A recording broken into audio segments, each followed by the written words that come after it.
Hi, Mel. I'm so glad that we could sit down together here and have this conversation because um, in full disclosure, like I sit down with people all the time who want to buy homes, and Mhm. it's just I see the prices going up and sort of what they're like. People are having to save, 10% of $1 million or $500,000. And when I came upon your Instagram feed, I just was filled with this like I felt your rebel spirit and I got Yeah. so excited. So this is for me going to be like educational and also for the people that I serve and who listen to this podcast, it's going to be incredible. So thank you for Oh, being here. you're so welcome. It's a pleasure to be here and to bring this to your community. So thank you for the opportunity. Yeah, absolutely. So you tell me about seller financing because that's what you focus on. Like that's your work. So tell me what that is and how it works and how you came into it. I know that's a big question, but start Yeah, wherever you want to start and you know, we'll pick up the absolutely. threads. Yeah, so maybe I'll start a little bit about what got me into seller financing to just give some Yeah. background on who I am. But basically, I was like most Americans. I came from a blue collar, middle class family. My parents were construction workers, and I was actually a social worker. I used to do humanitarian work. And when I was 23 years old, my dad, who's the breadwinner of our family, he was diagnosed with Alzheimer's. Mm. And as a 23-year-old, it was a big wake-up call to realize that I had more money in my checking account than my parents had, which was $10,000. And doctors told us it was going to cost $7,000 a month to take care of my dad. And I was suddenly in this crisis with my family. And that's what prompted me to start to learn about how money worked. As a social worker, I didn't care about money. I wanted to be away from the system. I didn't like capitalism. I didn't want anything to do with that, right? But I realized that I Yeah. needed to understand how money works so that I could help my family and help myself not to be in the same fate as my dad was seeing. So I started reading all the books, listening to all the podcasts, trying to understand how this thing real estate works. And I sent out what I call love letters. So just letters to my neighbors, trying to get to know them, trying to find somebody who would be willing to sell to me directly because I wasn't a very good buyer. I didn't have very much money. And I eventually stumbled across a person who was an out-of-state realtor selling her parents' duplex, and we put together a deal. And I'll never forget when the appraisal came back and it was $50,000 more than I was paying for it. And the light bulb turned on. Wait, $50,000, that's what a social worker makes in a year. And I'm making that because I am just working directly with somebody and they're selling it to me at a discount because they're super happy they're making a bunch of money too. So they weren't like very greedy about it. And Yeah. the light bulb switch on. I realized that real estate was a vehicle to build wealth. Unfortunately, my dad passed away just months after I bought my first property. And so all of my efforts to try to help my family were in vain. And I Mm. realized when my dad passed away that this was my turning point. I didn't want to clock in for anybody else's dreams anymore. I just wanted to create my own path to financial freedom so that I could do whatever I wanted and I wouldn't have to work the rest of my life. So I Wow. quit my job, $16,000 in my checking account. Wild. Don't recommend it. Talk about your nervous system. Rough. And so I did that though, because I was all in because I just discovered this thing called seller financing. And once I understood that this thing existed, it changed everything for me. And you're probably Wow. wondering, what is seller financing? Yeah. No, but I just want to pause for a moment Yeah. because like you took a huge risk there, like when your father was diagnosed. And I feel chills because it's like it's such a right, it's such a it's so confronting, like when a parent is sick in that way and vulnerable in that way, and you're just like, I want to help. And then you're also feeling like you have your own limitations with money. People feel like that all the time. It's like I want to do more, but I can't because I have this work that I have to do and I don't have. So you took a huge risk in like, with the educating yourself and then reaching out to your neighbors and just like, all right, let's freaking do this. And Huh? writing them love letters and really figuring out another way as this was all happening. So I just wanted to like acknowledge that. And Thank you. yeah, like I'd love to know more about seller financing. I did, I've been doing my own research, obviously. Yeah. But yeah, like when you when you sent out love letters to your neighbors, like this was the first time you were doing this. And like, Yeah. did you feel confident doing that? Like, yeah, what was the process?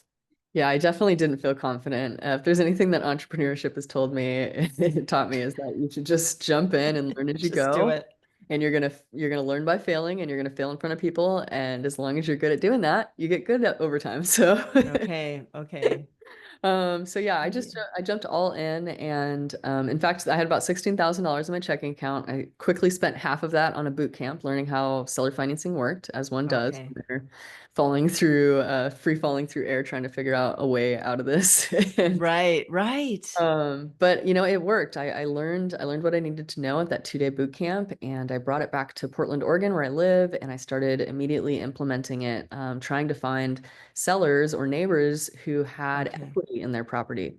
So the reason I was doing that is because seller financing is really where the seller becomes the bank. So as long as they own the property outright or they own a lot of their own property, they have very little debt on the property from a bank, then they can lend that directly to you in installment payments. So in other Okay. words, instead of sending a check to Chase Bank each month or USA Bank, I'm just making it to a neighbor down the street and I'm slowly buying their property from them. But I have title day one. So I own the property and I paid them instead of Wall Street.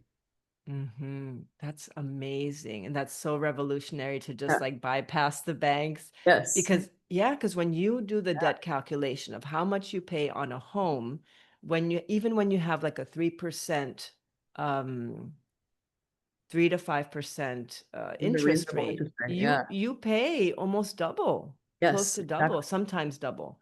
Yes. And so this is, to be able to pay that to someone or to be able to pay less to someone and do it over time and not like be house poor when you actually Yes. purchase the home. That's an important piece too. That's revolutionary. Yes. And when you're writing the terms, when you're creating the mortgage yourself between you and another person, that means you get to pick your interest rate. You get to pick how much the down payment is, how long you have until that you pay off the loan. Every single component of the mortgage document is something that's negotiated and built together. So, in other Mhm. words, a lot of the reason why people can't afford today's housing is not just the prices, it's because interest rates are where they're at 6 or 7%, and that makes the overall payment unaffordable for most people. Yes, But yes. if you have the same price, or I even offer above asking price often, I just do a better interest rate. And I do something that's called interest only payments, which means that I'm not paying principal each month and it drops the payment down by about a third.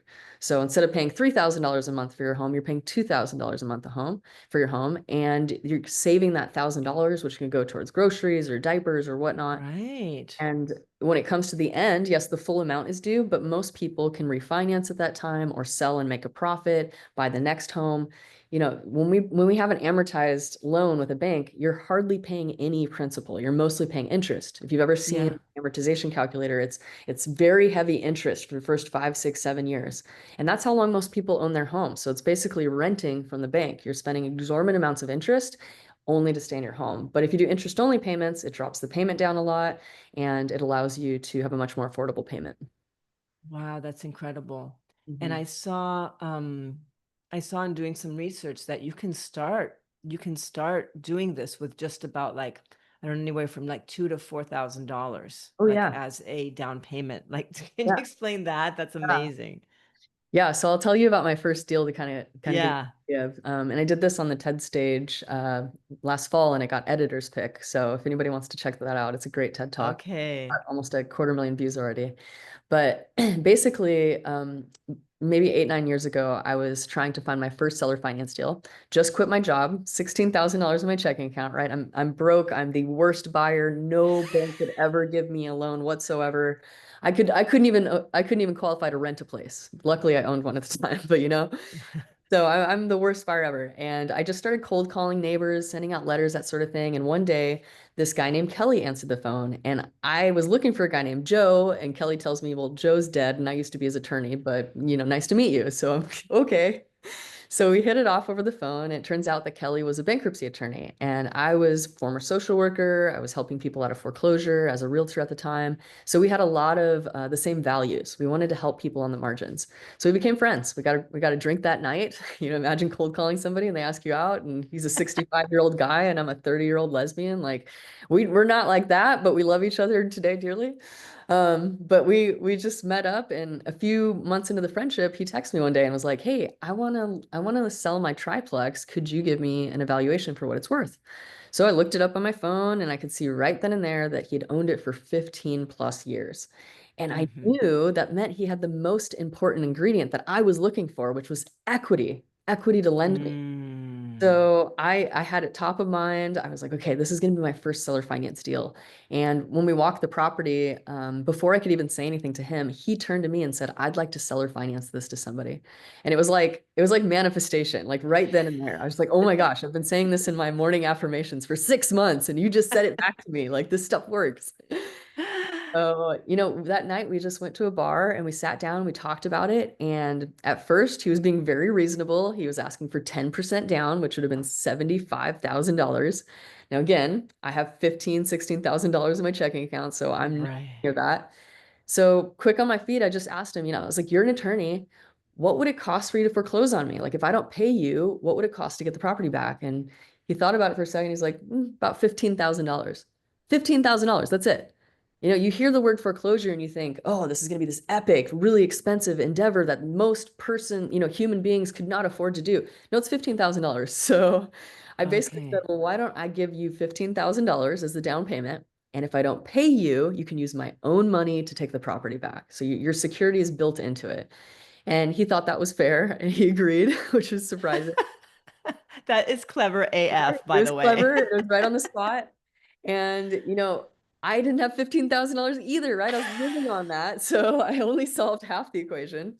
So afterwards that night, I called a bunch of friends, and this lesbian couple that used to mentor me in LA, they said they'd lend me $10,000. So I was like, great, I can come up with the rest. So at the closing table, I brought 5,000 of the remaining down payment, and I brought $2,000 for closing costs. Because unlike banks, it's not $10,000, $20,000 for closing costs. It's $2,000 for an attorney to draft a document that's 5 pages. Like it's so simple. Right. Yeah. And anyway, so I get to the closing table and I realize two of the three units are vacant. And I go, okay, Kelly, how am I supposed to pay you when I have no money coming in this month? Like, what am I going to do? So again, everything's negotiable. So I said, well, why don't we just delay the first payment by 2 months? We can take that money, put it on the principal balance. He'd make interest on interest. It's a good deal for him too. And in those 2 months, I recouped 6,500 of my $7,000, and I was all in $500 on a triplex in a great part of town in Portland, Oregon. And it cash flowed day one because of those interest only payments. So after a year, I paid off my friends that $10,000. It cash flowed 1,100. Today, it cash flows around 2,500 a month, and it's an asset in my portfolio. That's crazy. Yeah, doesn't take a lot of money. It just takes a lot of creativity. But you knew enough about how seller financing work to be able to be scrappy Yeah. and like quick on your feet and Yes. be able to say like, well, how about this and how about Yeah. that, right? And to negotiate that sweet deal. And obviously you had like amazing community around you to support you as well. Yes. So I think that makes a major difference is having the education piece Yes. to be able to ask Yes. the right questions and right. Yes. You need the Because the financial other person, literacy. you Yeah. need the what? You need to have the financial literacy to do this. I spent a Exactly. year studying how real estate worked. And then I spent another, several months just understanding how seller financing worked. And we spend lots of time in school, right? A lot of people go to college, they get a master's, we spend like 18 to 25 years being educated. And so spending a year and a half learning how real estate worked, learning how I could buy properties without banks and just use people. And by use, I mean help people with their Right. retirements, like send their kid to college. Like it only took me about a year and a half to understand how it all worked. And then it Yeah. radically changed my whole life because after I did that first deal, I went on to buy 34 rental units this way. And I was able to retire in 5 years from being a social worker, quitting my job, saying goodbye to my father at his hospital bedside and saying, I'm not going to let this be my life, to fast forward 5 years, 34 rental units, six-figure financial freedom, get to be a stellar landlord, take great care of my tenants, Right. like a community member who's building up people and also just having these connections with sellers that really is mutually beneficial.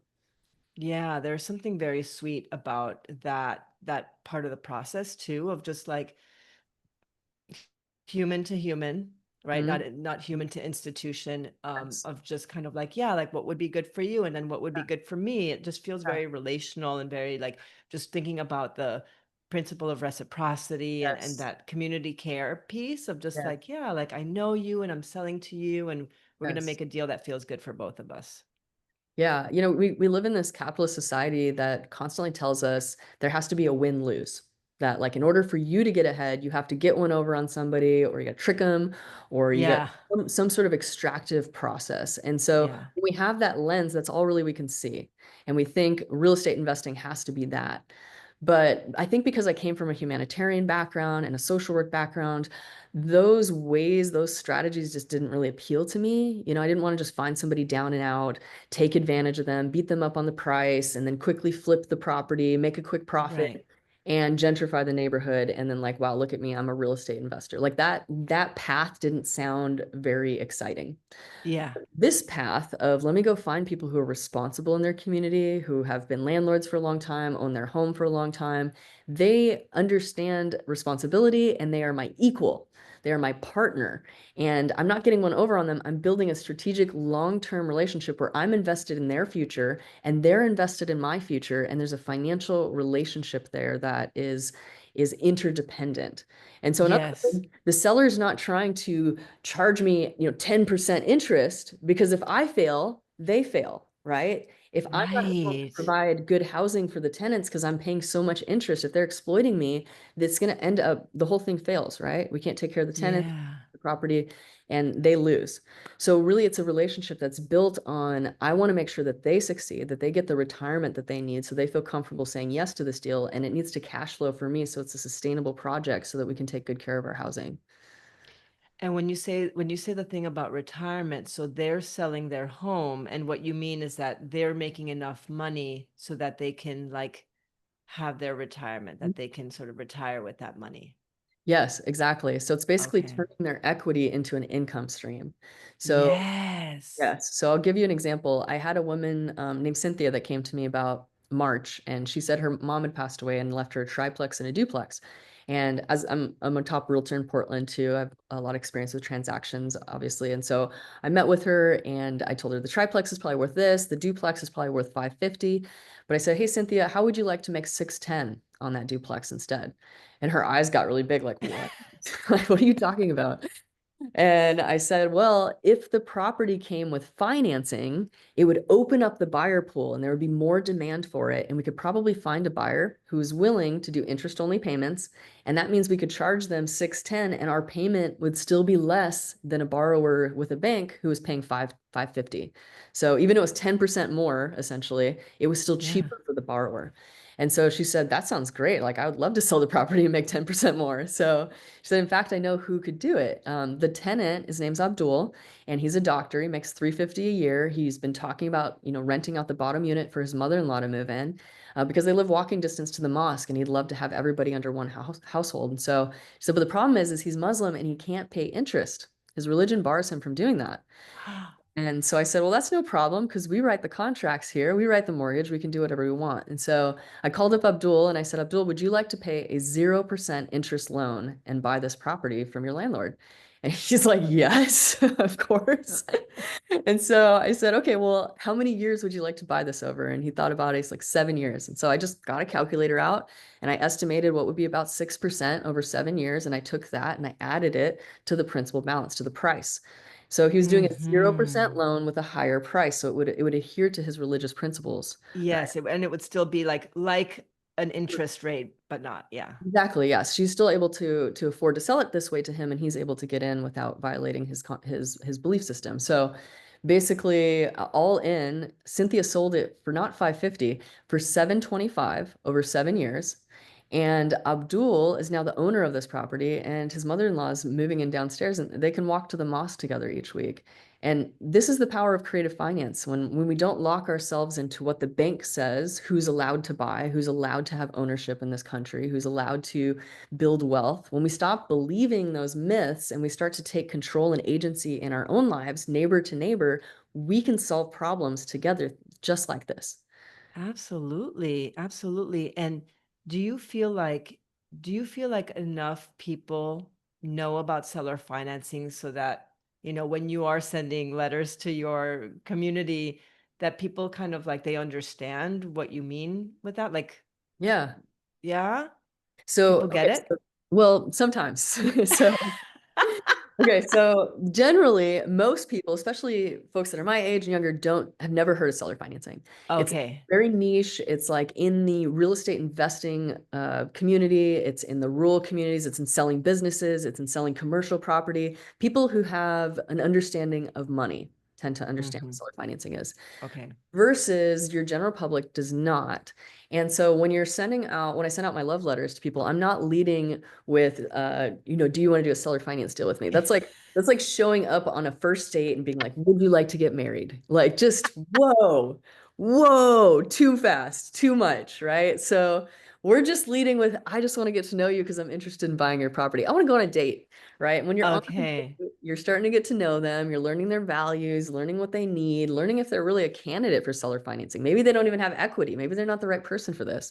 You're Got building it. you're building a relationship, and it's through that relationship that you start to discover what are the green flags or the red flags for this person being a good candidate. And Okay. as you start to reveal those become clues that you bring back into the conversation when you present your offer. For example, I might ask somebody and say, okay, so it sounds like you don't want to be a landlord anymore. That's a green flag. They want to sell the property. Sounds like you don't want to do what's called a 1031 exchange, which is where we sell one rental property to buy another one very quickly to save taxes. They don't want to be a landlord, Hmm. so they don't want to do that. Great, that's a green flag. You like passive income, right? You've enjoyed mailbox money, but you don't want to be a landlord. You don't want to deal with tenants and toilets anymore. Okay, that's another one, right? And I slowly just one by one discover with them in these conversations, is this a good fit? And once I've gathered all those clues, then I bring it back in an offer. And this takes multiple meetings. This is not one time, this is not a phone conversation. This is not one This is conversation. This right. is This is over nurturing. Yes, this is a relationship. This is not a transaction. So this is over many weeks or months, just getting to know them and understanding. And then basically I just bring it back in two different offers. It's like, hey, here's your seller financed offer. It's been custom tailored to meet everything that you've told me. It has this, and this, all the things you said. Or there's this bank financed offer, which is going to be cheaper because the interest rate and because the terms, I can't quite get there with you. So there's this offer that's boilerplate, and there's this offer that's custom tailored to your needs. And I think when you have that deep listening and that authentic and genuine relationship with somebody, this one becomes very appealing. The seller finance one becomes very appealing if they're the right candidate. Mm-hmm, mm-hmm. That's amazing. And I think that, yeah, you bring that wonderful point again of like this is a relationship and this is again like about care. This is not a Yeah. transaction. It Yes. right? There's a transaction is part of it, but it really is an exchange at the very foundation of it. And Mhm. yeah, getting to know like what are your needs? What are your sort of goals or desires about like, selling this property? Yes. Yeah, that makes a lot of sense. And I love you talk a lot about decentralizing wealth. Yes. Yes. Yeah, say more about that. Yeah, so a lot of our economy right now is really made up of a version of capitalism that is called shareholder capitalism. So, this is in juxtaposition or in contrast to where we used to have, which was more of a stakeholder capitalism. So I'll describe Hmm. the difference. So Yeah. stakeholder capitalism, think mom and pop shops. They know their customers, they know their employees, their suppliers, and they know the neighborhoods that they're working in. And so when they're making business decisions, they're thinking about each one of those participants, those stakeholders, and they're making decisions for everybody, right? With Hmm. everybody in mind. The problem is we've moved increasingly from the stakeholder version of capitalism to what's called a shareholder version of capitalism. Now, shareholder is really like a corporation or a financial institution where the CEO is responsible not to the employees or to the customers or to the neighborhoods that their businesses are in. That's not their focus. Their focus is they report to the shareholders. So basically shareholders have one objective. They want to make sure that their stock price grows every quarter. That's what they want. So the Hmm. CEO is then chasing profit margins at whatever expense so that they can keep and maintain the capital in the company. And what that means often is that it's at the expense of the workers, of the neighborhoods, of the suppliers, of the people in the equation. And so what's Right. beautiful about seller financing is that it's a return to a stakeholder version of capitalism. It's not hedge funds buying up neighborhoods, renting out houses and apartments to people forevermore and making all of their business decisions on what is the highest rent we can possibly charge. That is a profit version, that is a profit-driven version of real estate. It is a Mm-hmm. people first version of real estate where we're making our decisions because we know each other. I know the seller, I know the tenants, I care about them. When they lose their job, I'm trying to help them, hey, burn through your security deposit while you look for another job. Like I'm going to have those types of concessions because I'm a human being who cares about another human being versus Yeah. a corporation's never going to do that. And so Mm-hmm. the way that we can change our economy and our version of capitalism and how we do business together is to return to this more stakeholder model. That's amazing. Yeah, no, that's fantastic. And just thinking about you so I'm jumping around because there's so many pieces of this that I want to understand, and I Yeah. want the listeners to understand. Um you talked about in one of your I think it's so important, the piece around like bringing it back to community and people again, right? Sort of like reversing the major damage that has been done by stakeholder capitalism. And then the piece that I like, a lot of people are worried about, like, okay, so what if like you have to the person that you are selling the home to, um, you know, they go through some difficult life things and they can no longer make Yeah, the payments, right? What totally. happens then? Yeah, so just like a bank would, you'd have the authority to be able to foreclose. You'd also have the authority to be able to work out different terms. So, for Okay. example, you imagine like during COVID when there was, a lot of landlords were unable to pay their bills because their tenants were unable to pay their bills, they were unemployed. Banks did all of these workarounds, right? They remodified the loan agreements. They allowed for several months of just forbearance of not paying it. Well, Mm-hmm. people could do the same thing, you know? We don't need a big institution to do that. Like I could have just as easily had any of my tenants stopped paying. I could have called up Kelly and said, "Hey, having a little problem right now. We have this thing called COVID.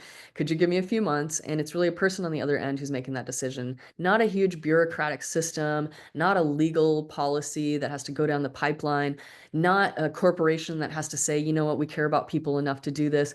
Not all that white tape. Right. It's literally another human being saying, okay, yeah, that makes a lot of sense. Let's work around that. So I think it's rebuilding the fabric of our communities through these interdependent relationships not only is good for the financial health of our communities and really creating a more sustainable and regenerative model of wealth building, it's also socially really important because we start to trust each other more because we have a vested interest in Mm-hmm.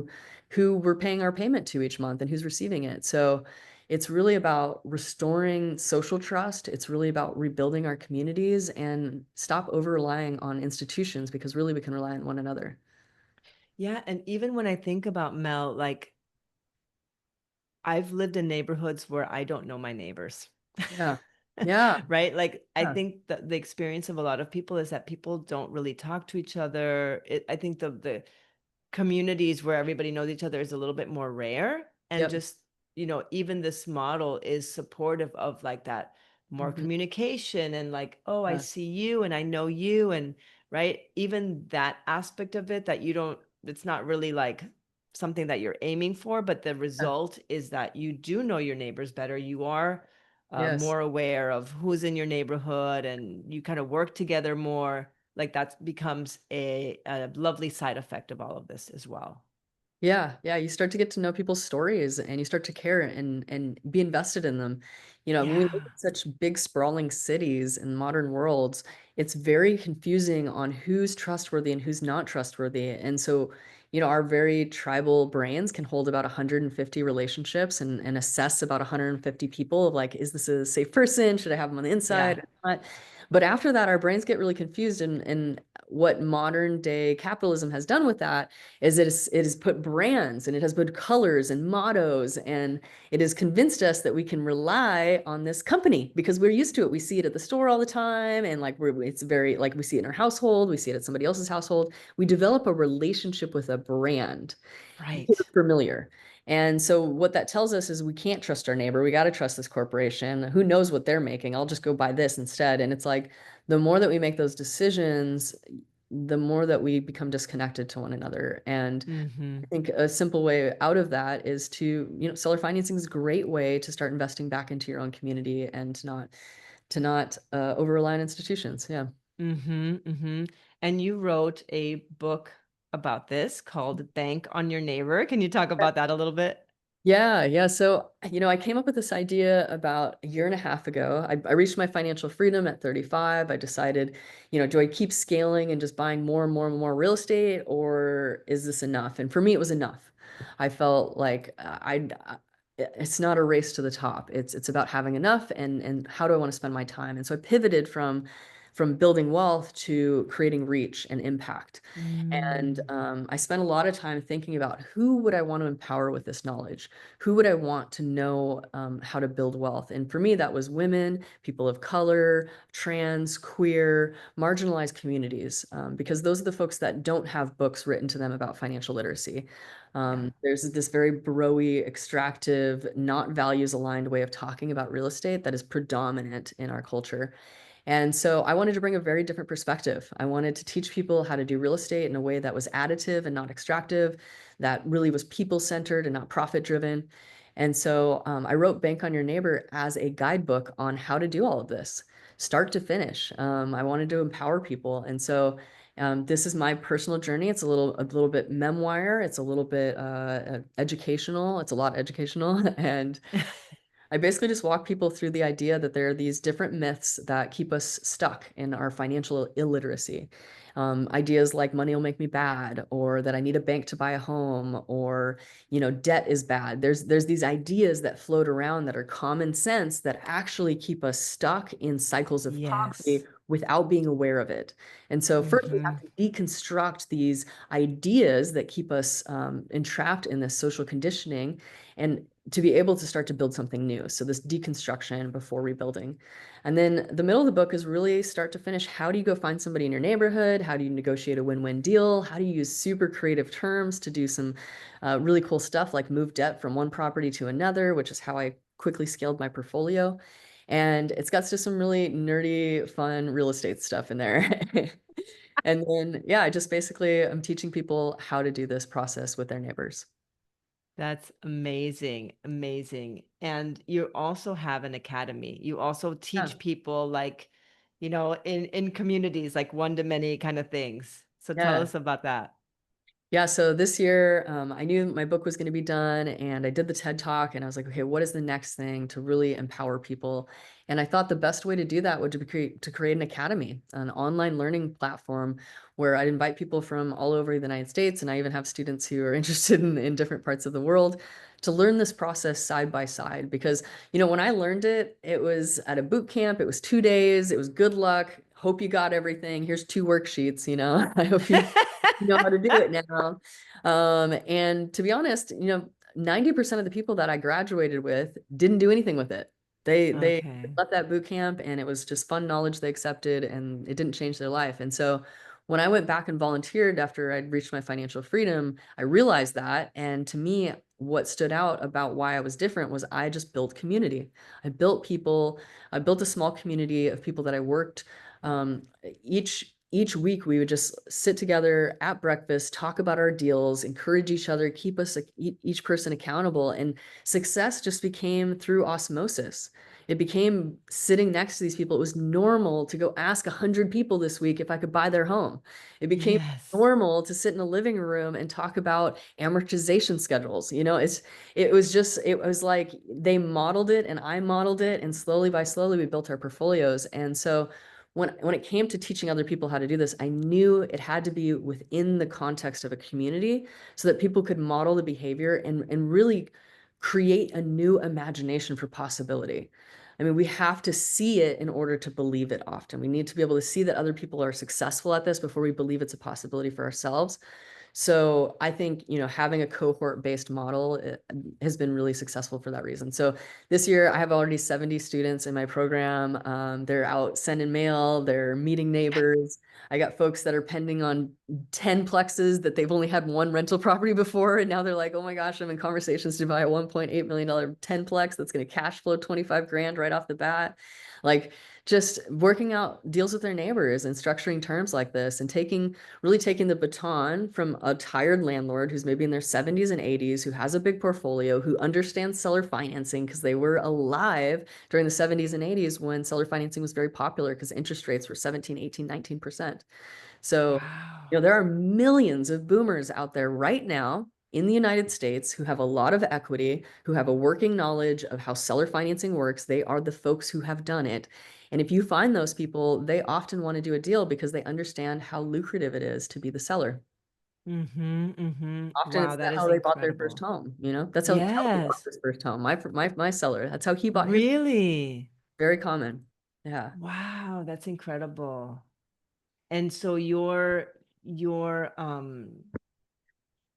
seller financing academy has rolling admission, is that right? So people can Yeah. join anytime? Yes, yeah, yeah, you just jump on a call with me, I'd, tell you all about the program, everything that we do, but the nuts and bolts of it is I help you do your first deal, and I walk you through the whole process. We've got group coaching, individual coaching, guest speakers, 110 videos, worksheets, deal analysis calculators.